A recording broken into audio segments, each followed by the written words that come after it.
విజయవాడలో పైరసీ సీడీలు తయారు చేసే కేంద్రంపై పోలీసులు దాడులు జరిపారు. సౌఖ్యం సినిమాను పైరసీ చేస్తుండగా టాస్క్ ఫోర్స్ పోలీసులు రైడ్ చేసి నిందితుడు సురేష్ను అదుపులోకి తీసుకున్నారు. ఇతని వద్ద నుండి వందల సంఖ్యలో ఖాళీ సీడీలతో పాటు దాదాపు 300కు పైగా సౌఖ్యం సినిమా పైరసీ సీడీలను స్వాధీనం చేసుకున్నారు.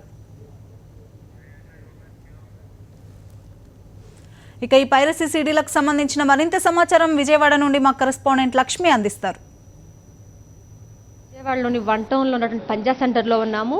ఇక్కడ పైరసీ సీడీలను తయారు చేసి అమ్ముతున్న ఒక ఏరియాని గుర్తించారు. ఒక బిల్డింగ్లో టాస్క్ ఫోర్స్ అధికారులు దాడులు చేసి పెద్ద ఎత్తున సీడీలు కూడా స్వాధీనం చేసుకున్న పరిస్థితి. కొత్త సినిమాలన్నీ కూడా ఇక్కడ తయారు చేస్తున్న ఒక డెన్గా ఏర్పాటు చేశారు.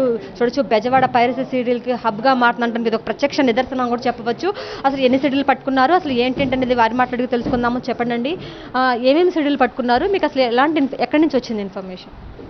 ఇక్కడ ఈ మన పంజా సెంటర్లోనే డ్రైన్ వీధిలో ఒక ఇల్లు పోషణ అద్దె తీసుకొని సురేష్ అనే ఒక వ్యక్తి 2 డేస్ నుంచి ఇక్కడ పైరసీ సీడీలు సౌఖ్యం సినిమా సంబంధించి ప్రింటింగ్ చేస్తున్నాడు.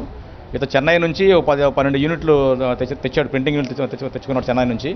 అలాగే 15,000 ఎంటీ సీడీ తెచ్చుకొని అతను 2 రోజుల నుంచి ప్రింటింగ్ మొదలెట్టాడు. ఈరోజే మాకు సమాచారం నేను వచ్చితే ఈరోజు మార్నింగ్ రైడ్ చేస్తే మనకి ఒక 300 సీడీలు ప్రింట్ అయి ఉన్నాయి సౌఖ్యం సినిమా సంబంధించి.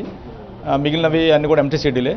ఇతను ముందు కూడా ఇతను చెన్నై నుంచే ఈ పైరసీ సీడీలు తెచ్చి ఇక్కడ అమ్మేవాడు. అమ్మితే ఒకసారి మన కమిషనర్ టాస్క్ ఫోర్స్ రైడ్ చేయడం జరిగింది. అతని మీద 2 టౌన్ పోలీస్ స్టేషన్లో కేసు నమోదు చేయడం జరిగింది. అతను అరెస్ట్ చేయడం జరిగింది. మళ్ళీ అతను కొంతకాలం కాముండి మళ్ళీ ఇప్పుడు అతను ఈ ప్రింట్ చేద్దాం ఉద్దేశంతో చెన్నై నుంచి ప్రింటింగ్ యూనిట్లను ఎంటీ సీడీలతో తెచ్చుకున్నాడు. సమాచారం రాగానే రైడ్ చేసాము. అన్ని కూడా ఇక్కడ ప్రింటింగ్ ఫర్దర్గా జరగకుండా దీన్ని సీడీలు మీకు లభించినాయి. చాలా సినిమాల పేర్లు అయితే కనిపిస్తున్నాయి. అంటే అతను ఎంటీ పేపర్లు ఉన్నాయి, కవరింగ్ పేపర్లు ఉన్నాయి. ప్రస్తుతానికి అతను ఒక సౌఖ్యం ఒకటే సినిమా ప్రింట్ చేస్తున్నాడు.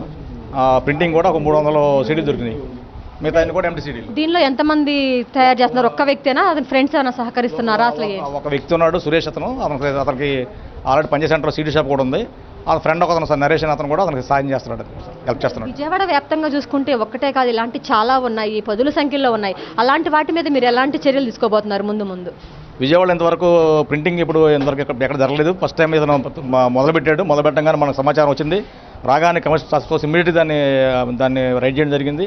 ఫర్దర్గా జరగకుండా గట్టి ఏర్పాటు చేసుకుంటాము. ఇంతకుముందు కూడా మనకి ప్రింటింగ్ ఎక్కడ విజయవాడ జరగట్లేదు, జరుగుతున్నట్టు మన సమాచారం అక్కడ లేదు. జరుగుతున్నట్టు ఎలాంటి యాక్షన్ తీసుకోబోతున్నారు ఇప్పుడు నిందితులు? అతనే చట్ట ప్రకారం అన్నిగా పైరసీ యాక్ట్, తర్వాత కాపీరైట్ యాక్ట్ కూడా అన్ని ఇంకా సంబంధించిన సెక్షన్ ప్రకారం కేసు నమోదు చేస్తాం.